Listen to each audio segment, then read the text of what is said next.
할렐루야, 주님을 찬양합니다. 오늘은 2024년도 새해 첫 주가 되죠. 주연절을 어제 토요일 날 우리가 맞이하였고 주연절 후 첫 번째 주일이 되겠습니다. 제가 목회를 하면서 동네 분들을 이제 만나게 되잖아요. 그런데 다른 교회 나가 출석하는 성도, 집사님, 여러분들, 권사님, 이런 분들이 저를 볼 때마다 인사를 하죠. 목회자인 거 아니까. 그리고 그분들이 이제 슈퍼에서 만나게 되면 제가 계산을 할 때 분명히 제 물건만 계산을 하려고 하면 그 계산하는 카운터에 있는 그분이 또 다른 물건을 저에게 주는 거예요.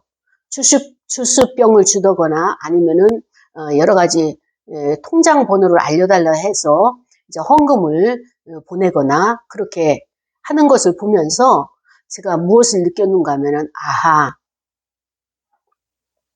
우리 선배 목사님들이 참 양육을 잘 하셨구나라고 하는 것을 깨닫게 되는 거예요.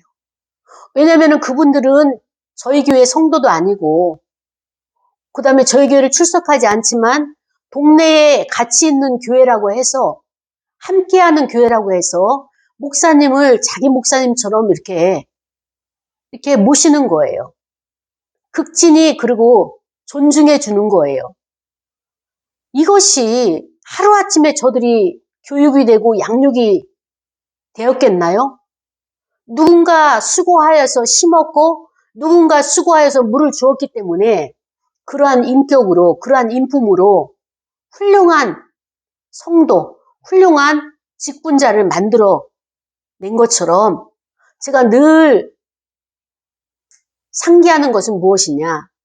성령의 역사는 이와 같다라고 하는 거예요. 그래서 성령의 역사를 생각할 때마다 상징적으로 떠오르는 그 그림이 무엇이냐? 포도송이에요. 포도송이. 포도송이는 같은 맛을 내고 있지만 각자의 개체를 가지고 한 그 줄기에 달려있는 거예요. 그러면서 각자의 영역이 있는 거예요. 제가 그 포도송이를 보면서 성령의 일하심이 이와 같구나. 똑같은 성분이에요. 똑같은 단맛이에요. 그러나 각각의 영역을 만들어주시고 포도송이와 같이 이 믿음의 교회도 이런 포도송이와 같이 우리 교회만 중요한 것이 아니라 이 지역에 있는 교회, 이 시대의 모든 전 세계 교회, 그 다음에 또 그 오고 가는 모든 세대를 통틀어 연결된 교회들, 이런 것을 우리가 바라보면서 2024년도는 시작하길 원하고, 또 그렇게 옳고 그름, 선과 악만 이것을 따질 것이 아니라 삼일체적인 시각이 열려지는 한 해가 되기를 축복합니다. 오늘은 2024년도 임재교회가 어떤 목표를 가지고 1년을 또 하나님의 나라를 위해서 힘쓸 것이냐?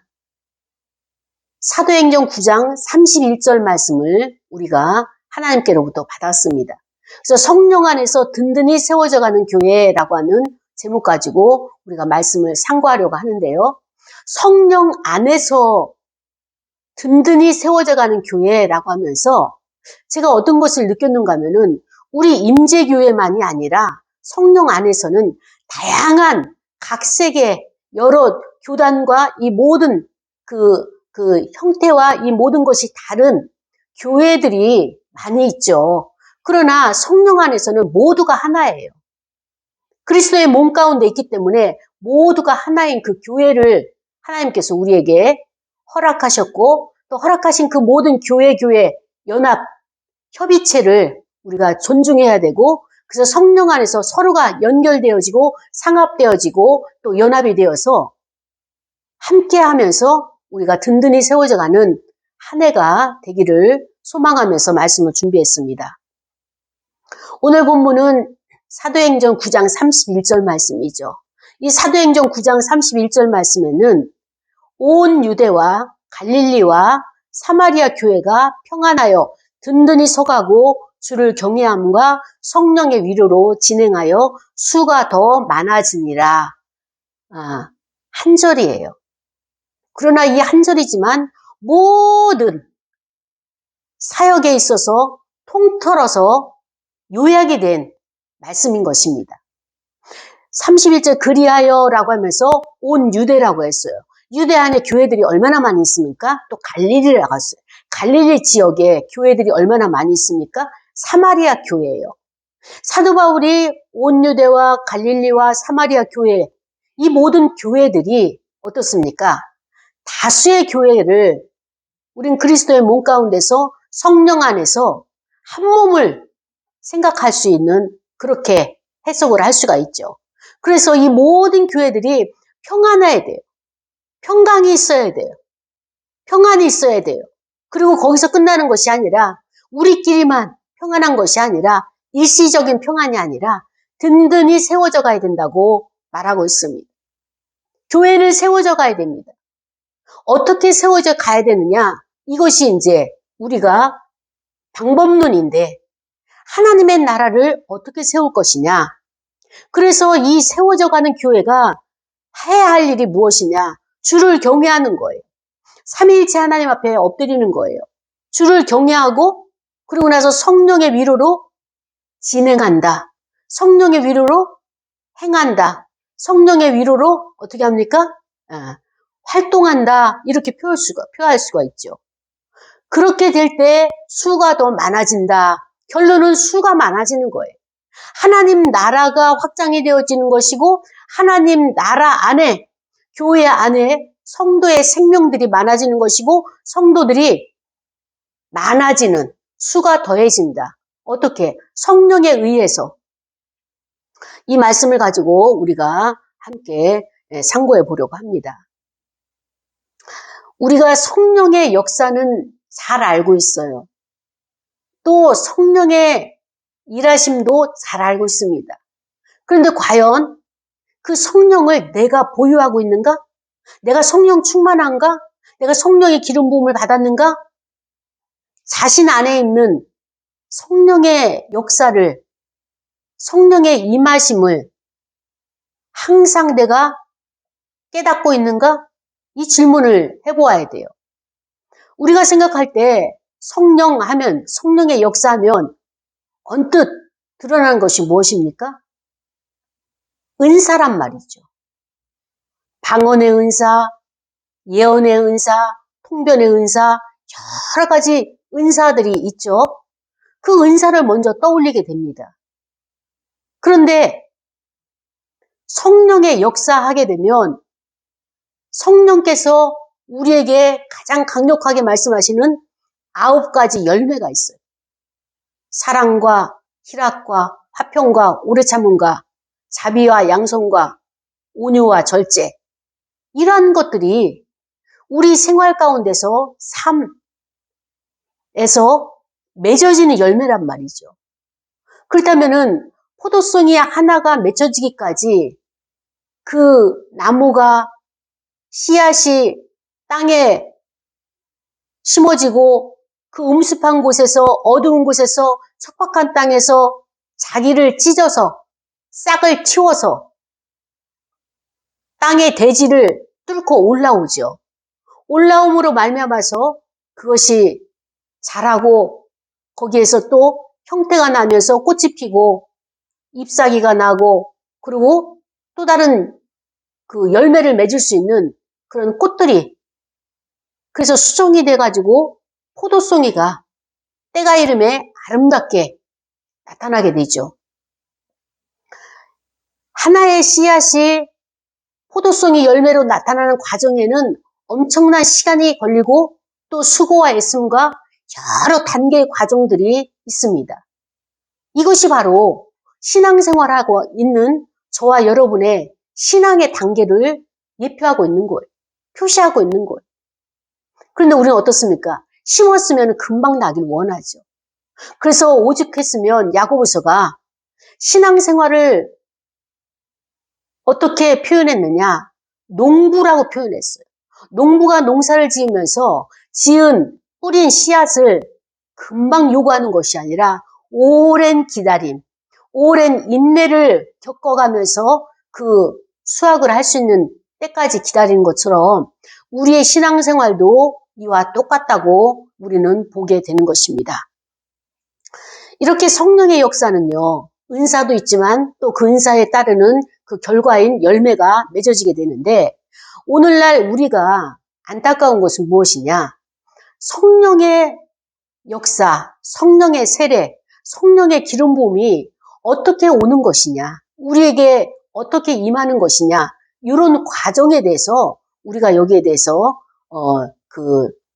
좀 이렇게 열심을 내거나 아주 확실하게 깨달으려고 우리가 주목하거나 사모하는 것이 좀 안타깝다는 사실이에요. 그 사도행전에 보면은 아볼로라고 하는 그 목회자가 나옵니다. 근데 이 아볼로는 어떤 사람인가 하면은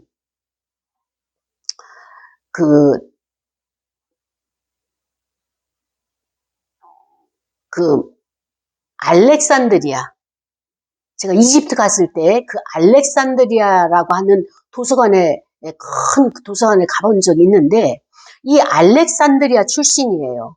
이 알렉산드리아 출신이면서 이분은 학식이 많은 사람이에요. 그래서 언변도 좋고, 그 다음에 성경에 아주 능통한 자였어요. 그래서 성도들에게 많은 유익을 주는 그런 목사님이셨습니다.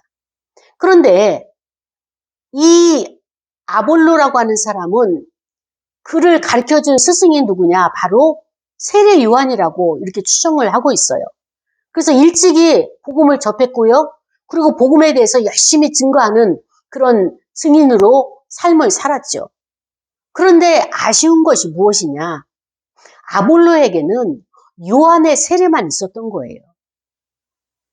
요한의 세례만 있기 때문에 그가 또 다른 사역의 그 확장을 하는데 굉장히 어려움을 가지고 있었다는 말이죠. 그래서 이것을 안 브리스길라와 아굴라가 그를 데려다가 양육을 했어요. 양육을 하면서 제자 훈련을 하면서 무엇을 알려줬느냐? 하나님의 도를 더 정확하게 가르쳤어요. 그래서 아볼로는 그 이후에 요한의 세례가 무슨 세례입니까? 회개의 세례잖아요. 너희는 회개하라. 천국에 가까웠다. 그 다음에 독사의 자식들아, 회개하라. 그 다음에 그 메시아, 주님이 오신다. 나는 주의 길을 예비하는 자다. 이렇게 말씀을 선포를 한 것처럼 이 요한의 세례는 회개의 세례란 말이죠. 그래서 이 브리스길라와 아굴라가 그 아볼로에게 요한의 세례만 알고 있는 그에게 하나님의 도를 가르쳤는데, 양육을 했는데, 제자 훈련을 했는데, 그 하나님의 도 가운데는 무엇이 있느냐? 바로 예수는 그리스도시다. 하나님은 누구시냐? 바로 하나님께서 보내신 자 예수 그리스도. 그는 그리스도시다. 기름 부음을 받으신, 기름 부음을 우리에게 주시는 그분이시다. 메시아시다. 라고 하는 이 하나님의 도에 대해서 가르친 거예요. 그때부터 아볼로는 사역의 영역이 넓어졌어요. 복음을 전하는 데 있어서 많은 사람들에게 복음을 전할 때 예수는 그리스도다. 우리가 기다리고 있는, 우리가 지금 찾고 있는 그 그리스도, 그분이 바로 예수시다. 라고 하는 것을 유대교에 있는 사람들에게 당당하게 외치고 그렇게 가르치는 것을 주저하지 않았습니다. 그리고 그들과 같이 맞서서 이제 논쟁이 붙을 때는 이기는 것을 아볼로가 하기 시작을 했죠. 그래서 이 아볼로는 고린도 지방에서 지금 전도를 하고 있습니다. 전도를 하고 있는데 아볼로로부터 전도를 받고 양육을 받은 자들이 어디에 있었느냐? 바울이 예배소에서 지금 양육을 하고 전도를 하고 있는데 거기에서 아볼로의 제자들을 바울이 만난 거예요. 그래서 사도 바울이 그들에게 질문을 했어요. 너희가 믿을 때에 성령을 받았느냐? 이렇게 질문을 했어요. 그러자 이 아볼로 제자들이 성령이요? 우리는 그런 거 모르는데요? 우리는 성령의 계심도 듣지 못했습니다. 이렇게 말을 한 거예요. 예수 그리스도를 믿는다고 하면서 너희들이 아직도 성령에 대해서 듣지 못했다니 참 안타까운 일이다. 그렇습니다. 우리가 신앙생활을 하죠. 회개를 합니다. 하나님 앞에 죄사함을 그리스도를 통하여서 받았어요. 그리고 하나님의 도에서 말씀을 읽고 상고하고 묵상하고 얼마나 많은 풍성한 말씀을 통해서 위로받고 기도 응답받고 이렇게 하죠. 그런데 이제 우리는 그리스도를 통하여서 물과 성령으로 거듭나는 불세례를 받아야 되는 거예요. 세례가 한 번에 끝나는 것이 아니라 물과 성령으로 거듭나는 불세례를 받아야지만이 성령이 내 안에 오셔서 성령께서 충만으로 성령께서 기름을 부어주시는 거예요. 근데 성령의 역사 가운데 기름을 부어주시는 이 기름 부음의 역사는 무엇이냐? 내 안에 그리스도가 계셔야지만이 성령의 역사가 일어나고요. 성령의 기름 부음을 부어주실 수가 있는 거예요. 그리스도의 말씀, 로고스가 없이는 성령의 충만이, 성령의 기름 부음이 일어날 수가 없는 것입니다. 그래서 하나님의 사역은 성부 아버지와 성자 예수 그리스도와 성령 하나님의 역사가 동일시에 일어나는 거예요. 아버지의 역사만, 하나님 아버지만 기도의 대상자로서 기도만 들으시는 것이 아니라 동시다발적으로 일을 하고 계시기 때문에 그래서 이 사도 바울이 그 아볼레 제자들에게 물어봤죠. 질문을 했죠. 너희가 믿을 때에 지금 예수를 믿고 있는데 그리스도를 믿고 있는데 죄사함을 받아서 너희들이 기뻐하고 있는데 그렇다면은 성령을 받았느냐? 성령이 뭔지 모르는 거예요. 성령이 뭔지 모르는 상태에서 신앙생활을 해오게 된 것을 하나님께서는 성령을 통하여서 사도 바울을 그들과 연결시켜주는 이런 역사의 현장을 만나게 해주신 것입니다. 그래서 이 예배소에서 목회하고 있던 이 사도 바울이 성령님이 계신 것도 또 듣지도 못하고 그 다음에 또 요한의 세례에 대해서만 알고 그 세례를 받았으면서 복음을 다 이해하고 다 알고 있는 것처럼 착각하고 있는 이 아볼로의 제자들을 보면서 사도 바울이 내가 해야 될 사역이 여기 남아있구나 라고 하는 것을 알게 되는 것이죠. 사랑하는 여러분, 우리 또한 오늘 이 말씀을 상고하면서 이 말씀을 접하면서 나 자신은 정말 성령 충만한 자인가? 성령의 인도를 받고 있는가? 라고 하는 것을 질문을 해보아야 돼요. 우리가 잘 알고 있는 군맹무상이라는 말이 있어요. 군맹무상은 어떤 의미인가 하면은 소경이 코끼리를 만지는 거예요. 근데 소경이 코끼리를 만진다면 어때요? 자기가 만진 부위만을 주장하게 되죠. 내가 만졌더니 코끼리는 아주 기둥 같더라. 또 어떤 사람은 이렇게 만지니까 아니 내가 알고 있는 코끼리는 아주 코가 굉장히 길더라. 내가 알고 있는 코끼리는 평원같이 판판하더라. 뭐 여러 가지 이렇게 이야기를 나오게 됐는데요. 그러한 자기의 소견, 자기가 알고 있는 것, 그 다음에 자기의 주관, 이것을 주장하는 거예요. 그리고 남의 것은 인정하지 아니하고 편견과 선입견을 가지고 자기 것만 고집하는 이것이 바로 성령을 받지 못한 증거가 되는 것입니다. 그래서 우리는 자기의 소견, 자기의 생각, 자기의 그 관점, 자기의 주관 이런 것을 가지고 사물을 하나님의 관점으로 하나님이 보시는 것처럼 보는 것이 아니라 그릇되게 판단하고 있는 이것으로 인해서 교회 안에서도 갈등이 있어지게 되고 같은 신앙생활을 하고 있는 믿음의 사람들끼리도 이렇게 갈등이 일어나는 것들이 바로 내가 성령을 충만하게 받지 아니하고 성령 안에서 통치를 받지 않기 때문에 이러한 것들이 비일비재에 일어난다고 볼 수 있는 것입니다. 자신의 신앙 체험 중요하죠. 이것만큼 중요한 게 어디 있겠어요. 기도해서 응답받는 거 굉장히 중요하죠. 어떤 사람은 응답을 받지 못하는데 나는 응답을 받는다. 굉장히 하나님과 가까이 가고 하나님과 친밀함을 느껴지게 되는 거죠. 어떻게 보면은 굉장히 당당하고 사람들에게 자신 있게 나의 신앙을 보여줄 수 있는 계기가 되는 거잖아요. 그런데 중요한 것은 무엇이냐? 자기의 신앙 체험이 많고 자기의 신앙 체험이 옳다 할지라도 어떻습니까? 하나님에 대해서 하나님에 관해서 내가 가지고 있는 그 이해, 내가 가지고 있는 체험, 이것이 전부가 아니라는 것을 우리 인정을 해야 되는 것입니다. 내가 알고 있는 복음이 다가 아닌 거예요. 하나님을 내가 알고 있는 복음 안에 제한할 수가 없어요. 하나님을 내가 우리 교회가 만든 교회 안에 가둘 수가 없어요. 하나님을 어떻습니까?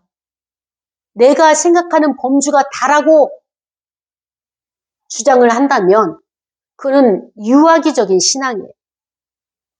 어떤 믿음의 진보보다도 이런 유아기적이고 미성숙한 신앙을 갖게 되면 발전이 없는 거예요.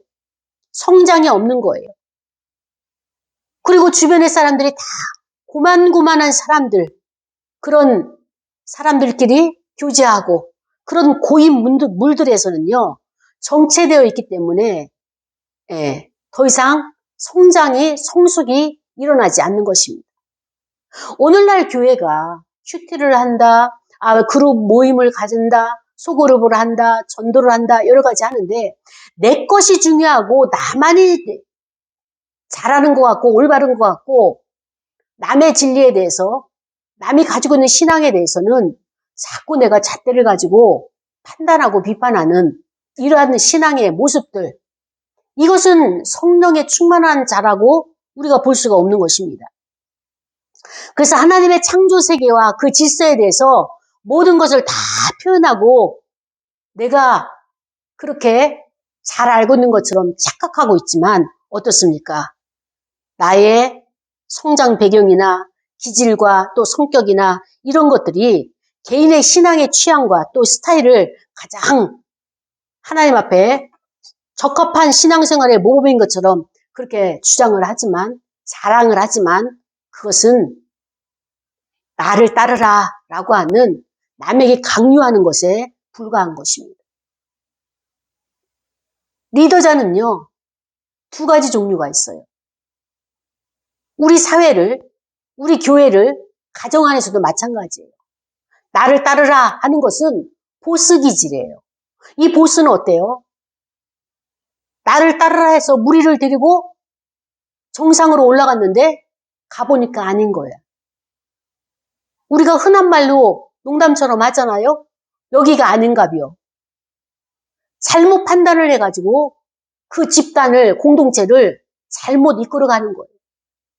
그러나 하나님께서 우리에게 원하시는, 성경이 우리에게 원하시는 리더는 무엇이냐? 지도자는 무엇이냐? 서번트 리더십이에요. 섬기는 리더십이에요. 내 것을 주장하고 강력하게 나를 따르라고 하는 것이 아니라 그에게 맞는, 성도에게 맞는 눈높이를 가지고 섬기는 거예요. 근데 사실 그게 참 어려워요. 어렵다는 것이 무엇이냐? 성도의 눈높이가 천차만별이기 때문에 그 이야기는 뭐냐면은 섬기는 종의 리더십은 많이 참고 기다려줘야 된다는 거예요.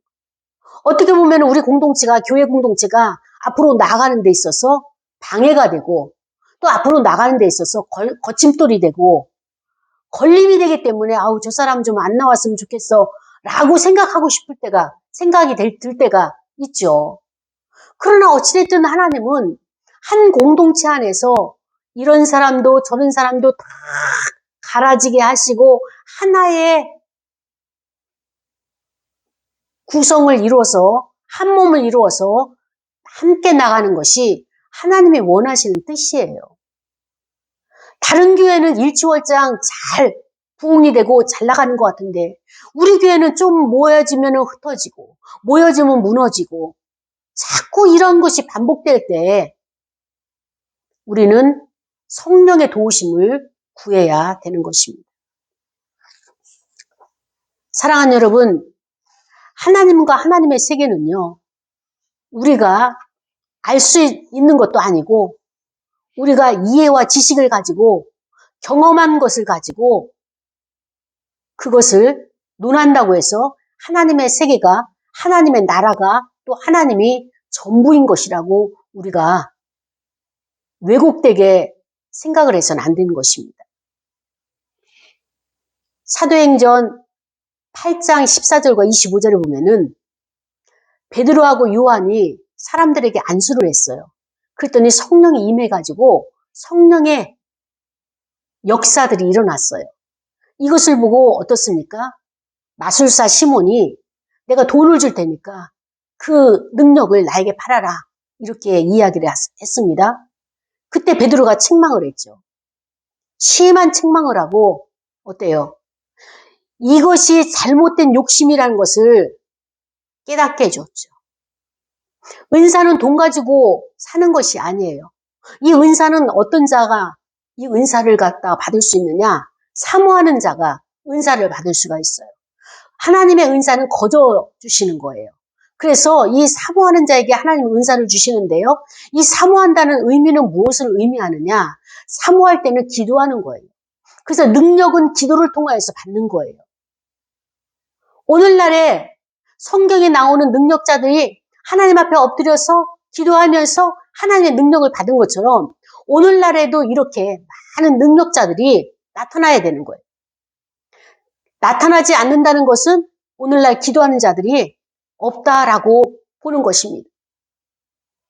그래서 안수를 할 때도 안수의 세례를 통하여서도 성령의 능력이 나타나는데 그렇습니다. 바울이 요한을 통해서 요단강에서 세례받은 그 예수님을 소개하는 그것을 회개의 세례라고 이렇게 말하는 것처럼 이 아볼로 제자들은 자신들이 받은 그 세례가 복음이고 신앙이고 전부고 부족한 부분이 아무것도 없는 줄 알았는데 바울의 성령 세례에 대해서 말씀을 듣다 보니까 내가 부족한 것이 많구나 라고 하는 것을 깨닫게 되는 거죠. 우리는 자신이 부족하다는 것을 인정을 하게 되면 그때는 겸손해집니다.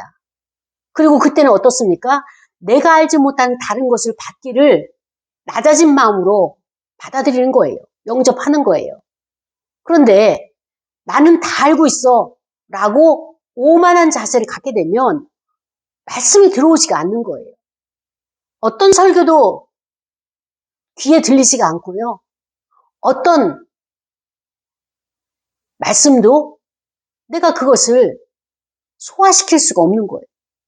나는 이미 꽉 찼기 때문에 더 이상 받아들일 여지가 없는 이런 것이 우리의 신앙을 좀먹게 하고 썩게 하고 정체된 물로 만드는 요인이 되는 것입니다. 하나님은 우리에게 끊임없이 성장하도록 이게 성령의 역사예요. 그리고 하나님은 우리에게 끊임없이 성숙하도록 성숙은 변화죠. 트랜스포메이션이라고 하는 그 물이 변하여 포도주가 되는 것이 화학적인 반응이잖아요. 성령의 역사 안에서 이 화학적인 반응이 일어나는 거예요. 우리에게 하나님께서 나의 생리적인 뇌에 있는 모든 도파민들이 이렇게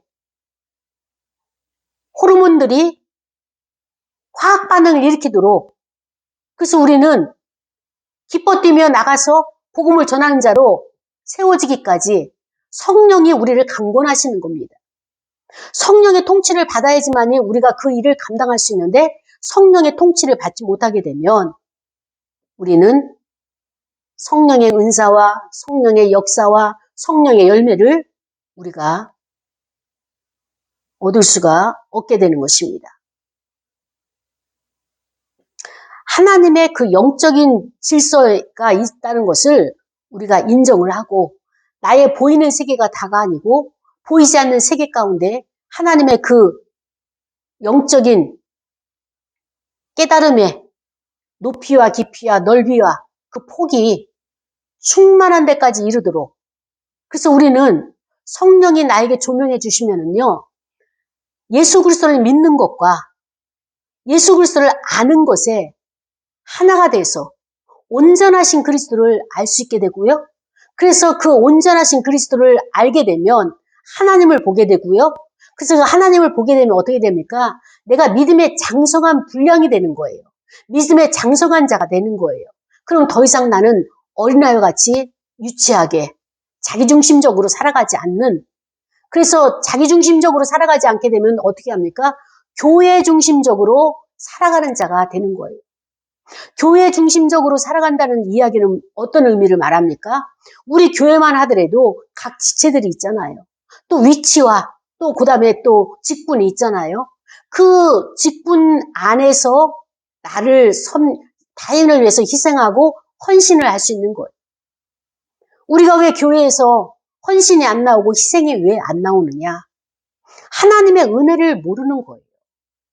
하나님의 은혜를 알게 되면 우리는 헌신을 할 수 있는 거예요. 그 은혜를 받고 내가 이렇게 가만히 있는다는 것은 너무나 뻔뻔스럽고 강도와 같은 것이다 라고 하는 것을 깨닫게 되는 것입니다. 근데 아직 이 단계까지 가지 않았다 그러면은 그 사람은 성장이 안 된 거예요. 하나님의 성장은 어떨 때 성장이 되느냐? 직분을 맡고 몸된 교회를 위해서 헌신을 하고 그 직분을 감당할 때 그는 성장을 하게 되고 성숙해지게 되고요. 하나님 나라에 대해서 눈이 열리게 되는 거예요. 영적인 눈이 열리게 되는 거예요. 그런데 다오 이거 해다오 저거 해다오 우리 교회는 왜 이러느냐, 왜 이거는 채워지지 않느냐, 왜 이렇게 목사님이 자기 주도하에서 그 강제로 목사님 맘대로 하느냐, 이렇게 불평과 불만을 가지고 있는다는 것은 무엇을 의미하느냐? 유아기적인 자기중심적인 상태에 있다고 머무르고 있다고 하는 것을 우리가 인정을 해야 되는 것입니다. 하나님은 우리에게 창조주 하나님의 존재와 또 그 놀라우신 섭리를 다 인정하고 그분 앞에 엎드려서 예배드리는, 경배하는 것이 하나님께서 진정한 예배로 받아주시는 것입니다. 그리고 하나님께서 행하시는 일에 대해서 우리 반응도 그렇게 해야 되는 거예요. 하나님의 세계를 성령님을 체험함으로 말미암아서 이렇게 성령의 인도하심과 역사를 내가 경험을 해야지만이 하나님 나라가 확장이 되는 거예요. 자주 간증하시는 분들 이야기가 이런 이야기를 합니다. 기도를 했어요. 신앙생활은 기도하면서 그렇게 신앙생활을 하는 줄 알았어요. 근데 어느 날 모든 죄를 회개하고 용서를 하고 났더니 갑자기 혀가 돌아가고 그다음에 갑자기 영안이 열리면서 내가 알지 못한 부분이 열려지더라. 그러니까 성령 체험을 한 거죠. 그러니까 주로 성령 체험을 방언을 받았다, 예언을 한다, 이런 것으로 병 고친 신유의 은사가 임했다, 이런 것으로 내가 성령 체험을 했구나. 그다음에 또 내가 성령의 은사를 지금 성령이 나를 통해서 그 은사를 활용하고 계시구나. 이것을 깨닫게 되는데요. 그렇습니다. 세계가 달라지는 거예요. 기도를 할 때 한국말로 하고 내 마음의 중심을 통해서 하나님 앞에 진심으로 기도를 하죠. 그러나 방언을 받게 되면요, 하나님의 세계가 확 열려가지고 예전에 하는 기도와는 차원이 다른 거예요. 차원이 다른. 일일이 거기에 대한 사례를 제가 지금 나눌 수는 없지만 하나님의 세상이 달라지는 거예요. 하나님의 세상이 달라지니까 어떻습니까? 내가 이 세상을 바라보는 관점이 달라지고요. 안목이 달라지고요. 그리고 내가 주장하고 고집했던 것들이 부끄러워지기 시작하는 거예요. 하나님의 세계는 이것도 인정하고 저것도 인정하는 거예요. 우리가 흑백 논리처럼 이것은 맞고 이것은 틀리다. 예전에도 제가 말씀드렸죠. 내가 바라보는 관점, 내가 바라보는 그것이 전부가 다가 아닌데 사람은 위치에 따라서 보는 각도가 다름에 따라서 생각이 달라질 수가 있고요.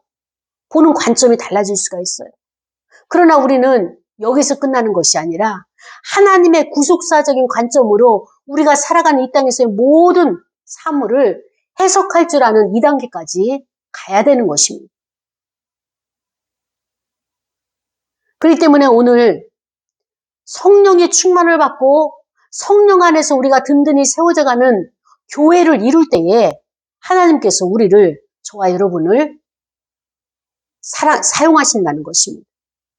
사랑하는 여러분, 예수님은 어떤 분이십니까?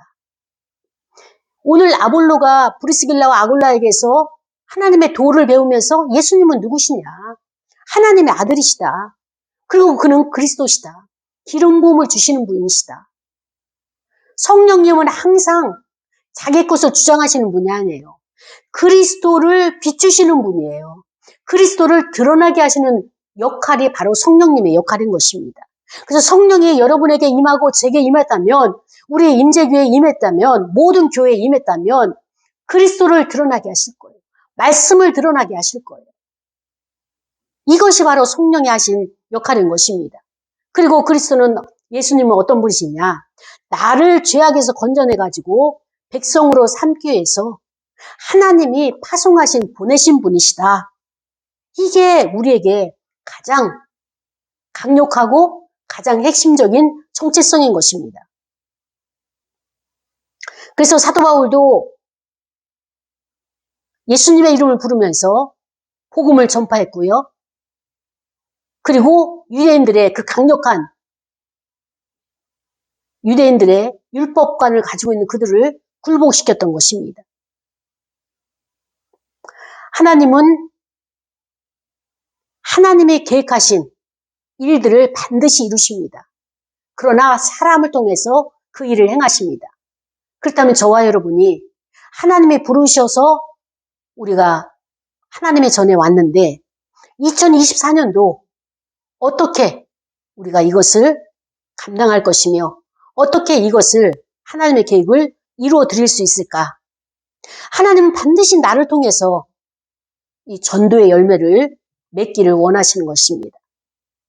예수님께서 교회가 평안하고 그 다음에 든든히 서가고 그 수가 많아지게 하겠다 약속의 말씀을 주신 거예요. 임재교회만이 아니라 여러 교회, 다수의 교회를 그렇게 약속을 하셨어요. 그 중심에는 무엇이 있어야 되느냐? 첫 번째, 주를 경외해야 돼요. 여기서 주라고 하는 것은 삼위일체 하나님을 경외하고 그 다음에 또 성령의 위로하심과 성령의 동역하심과 성령의 힘을, 능력을 우리가 받아야 돼요. 교회의 부흥은 성령의 역사가 없이는 교회가 부흥할 수가 없습니다. 반드시 성령님이 활동을 하셔야지 부흥이 일어나는 것입니다. 그래서 우리 교회도, 임재교회도 하나님께서 이런 은혜를 주시도록 우리가 할 역할은 무엇이냐? 순종하는 거예요. 우리 전도하러 갑시다. 예. 복음 전합시다. 예. 기도합시다. 예. 순종하는 거예요. 그리고 우리는 이 일을 위해서 나의 힘과 능력, 내 자원을 가지고 행하는 것이 아니라 기도하는 거예요. 하나님 자원을 끌어내리는 거예요. 하나님의 자원을 이 땅으로 끌어내려가지고 그 자원을 가지고 강력하게 이 땅에 무너진 성을 세우고 강력한 경관진들을 파쇄하고 하기 위해서는 기도의 자리에 나가야 되는 것입니다. 그래서 우리는 순종하고 기도하는 것이 저와 여러분이 올 한 해 2024년도에 우선적으로 해야 될 일인 것입니다. 사랑하는 여러분, 우리가 말씀을 들을 때는 힘이 나는 것 같아요. 그러나 당장 집에 도착하게 되면 우리의 현실은 어떻습니까? 우리의 상황은 힘든 일들이 많아요. 이 문제를 어떻게 극복할까? 여러분, 걱정하지 마세요. 염려하지 마세요. 성령님께서 여러분과 함께 하시기 때문에 가는 곳곳마다 여러분이 생활에 충실할 때 성령께서 도와주시고 성령께서 그 문제를 해결해 주시기 때문에 저와 여러분이 해야 할 일은 일상생활에 충실하는 것이 저와 여러분이 해야 될 일인 것입니다. 2024년도 순종하며 기도하며 어떻습니까? 우리의 일상생활에 충실하자. 이것이 바로 하나님께서 오늘 저와 여러분에게 주시는 하나님의 메시지가 말씀이 되는 것입니다. 우리 시간에 기도할 거예요. 하나님, 이 말씀대로 순종할 수 있도록 도와주옵소서. 다 같이 통성으로 기도하시겠습니다. 아버지 감사합니다.